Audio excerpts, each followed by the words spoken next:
Bizarre Brain Comics.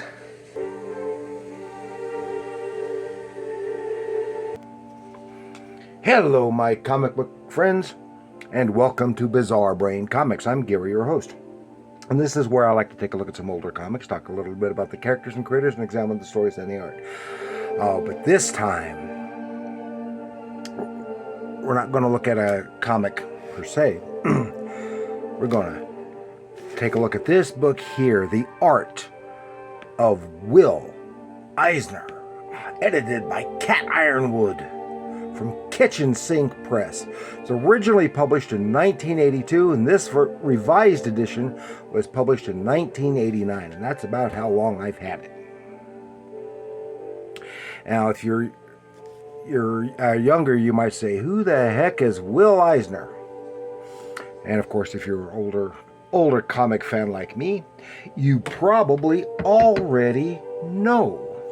But this is a book about Will Eisner and his work.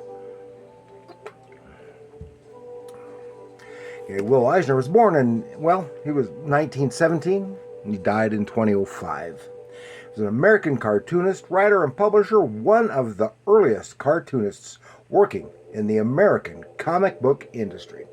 But he's best known for his creation of The Spirit, which ran from 1940 to 1952.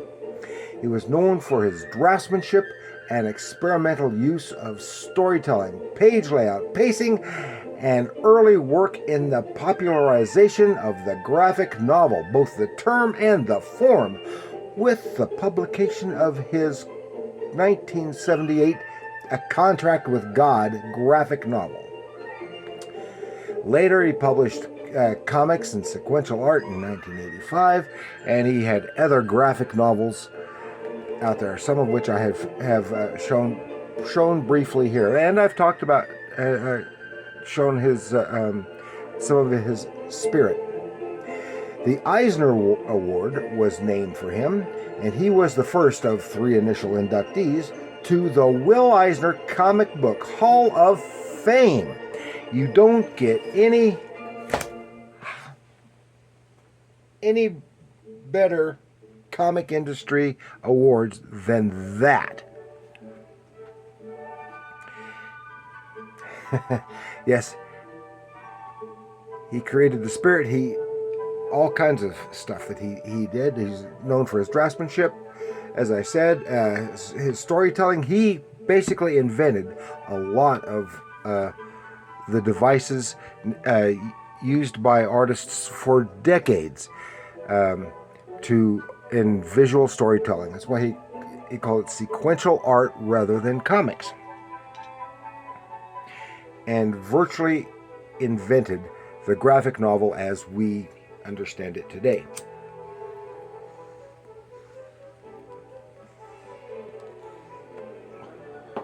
So we'll take a little look in here at some of the stuff, and it's oversized paperback.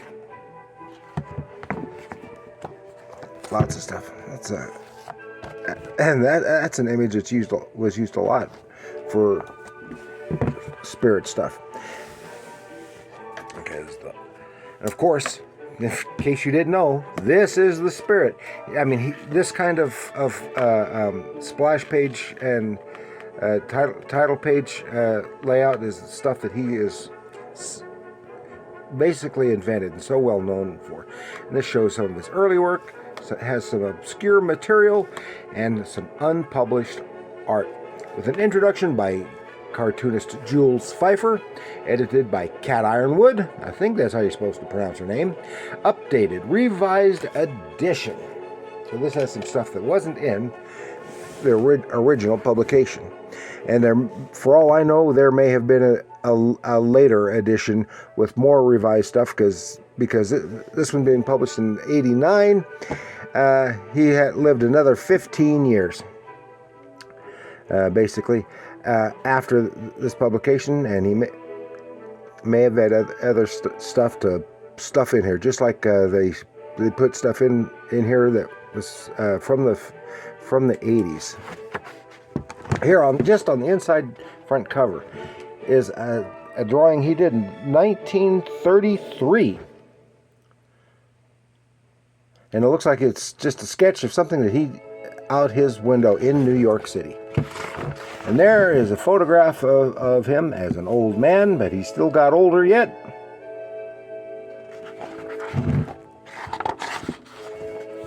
And it has an introduction by Jules Pfeiffer, and each section is a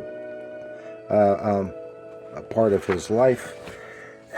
And there he is from 1926 as a little kid. Wow. And here's some real early stuff. Here's like some drawings and etchings, exercises from done from photographs of from a book of some European village stuff.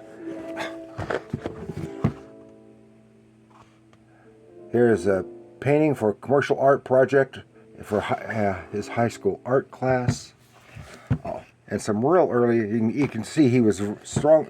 Early on, he was strongly influenced by L.C. Segar of Popeye fame. As you can see that in some of his real early strips here. Some exercises, some commercial stuff. Can't look at every page. Some more real early strips. Because at that period of time, comic books weren't a thing. All cartoonists wanted to do gag cartoons or comic strips, newspaper strips. That's where the work was, and the fame. Some exercises. Here is a picture of him from 1941 in front of a painting that he did in 1936. Wow. Young man with hair. More illustrations. Just all kinds of stuff. And here he did a Sunday page. It was called Hawks of the Sea, a pirate strip. And this is for Sunday strips for some paper, some newspaper, some various other things. You can see, if you look closely, you can see his style developing. His own style and great draftsmanship. Here is when he was doing some stuff for National in 1940. This is Uncle Sam. And of course, National later became DC Comics. And then here's a chapter about the Spirit, and shows some reprints a color story from the Spirit. Of course, the Spirit was basically, he wanted to do a detective, and it was supposed to be a strip for a newspaper. They wanted, since superheroes and mystery men were all the thing right then in the pulps and the comics, they wanted him to have a mask, so he reworked him. And to be more of a vigilante than that. And you can see some of this is some of the early stuff developing for his title pages. Oh, here's a whole bunch more. And he's still so well known for his shading, creating mood, pacing, drama, and humor. Because the Spirit was an adventure strip, but it had its good deal of humor in it as well. And the Spirit was for a newspaper, but rather than the daily strip, it had a Sunday page. It had a weekly comic book section. I can't remember which paper that was for. Something in the Midwest. And then later they had a daily strip that I don't think he actually did himself. But he didn't do all those Spirit comic book sections either, because 42 to 45 he was in the army during the war. There he is, dashing young man in his army uniform. And he did a lot of artwork for various things while in the army, and here's some of that. This is stuff you won't find anywhere else. He even did various strips for military publications, newspapers, and the like. And here are some posters that he had done.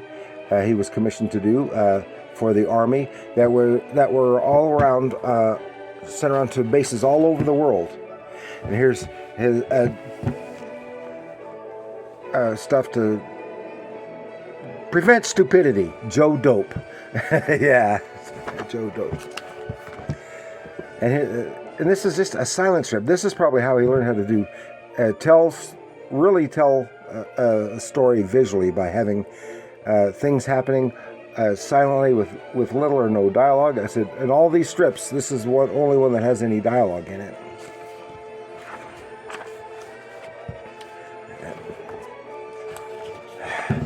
And that's probably one of the most famous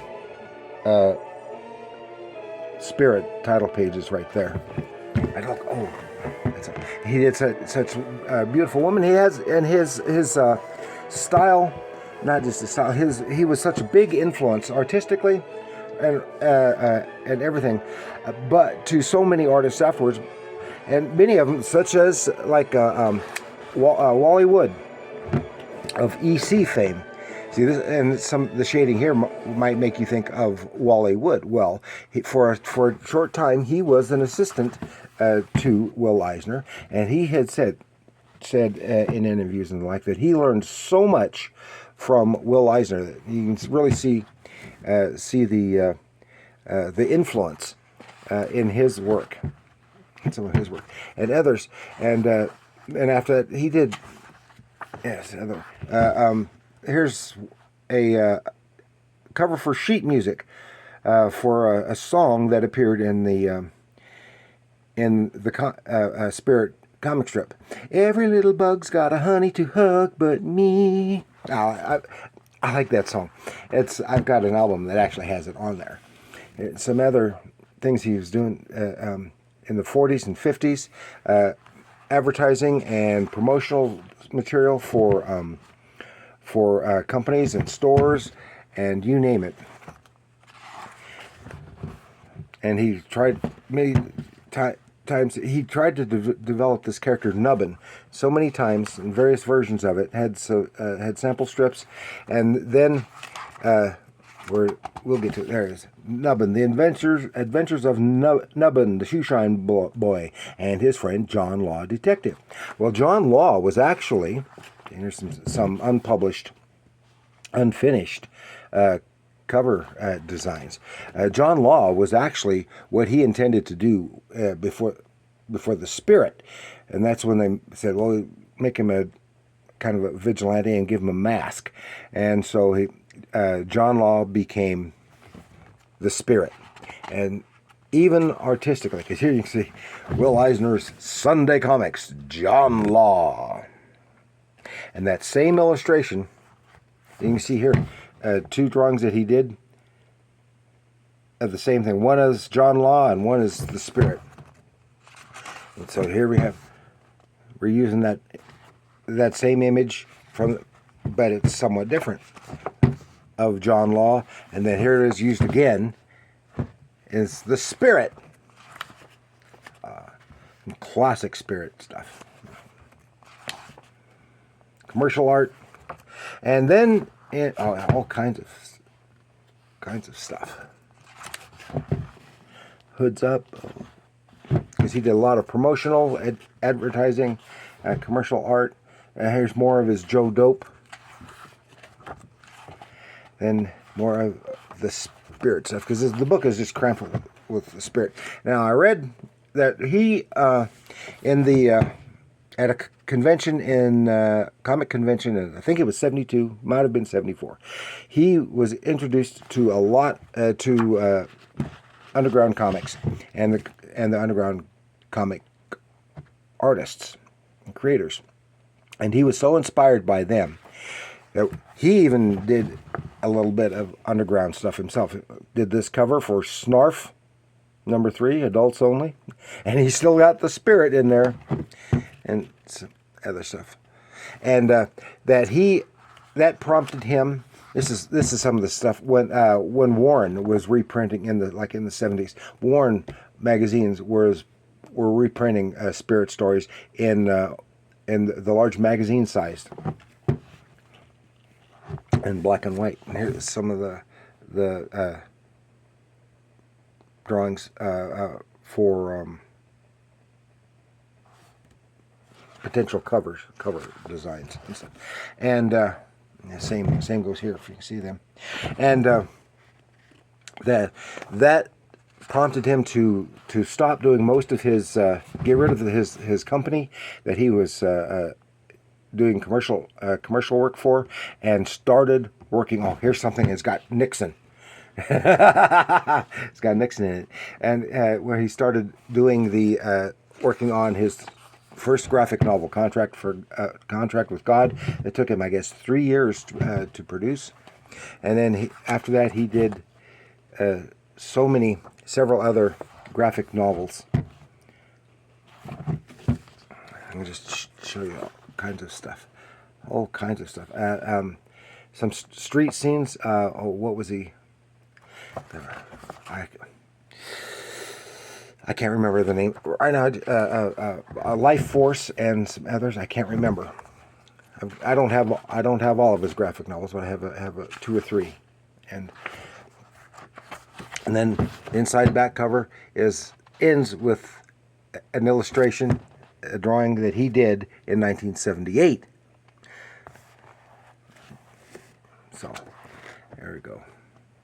Will Eisner, one of the greatest, most influential, most creative comic artists of the 20th century.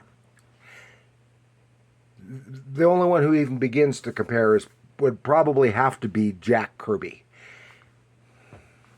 Well, so that's all I've got for you this time. Please like, share, and subscribe. Do leave your comments down below.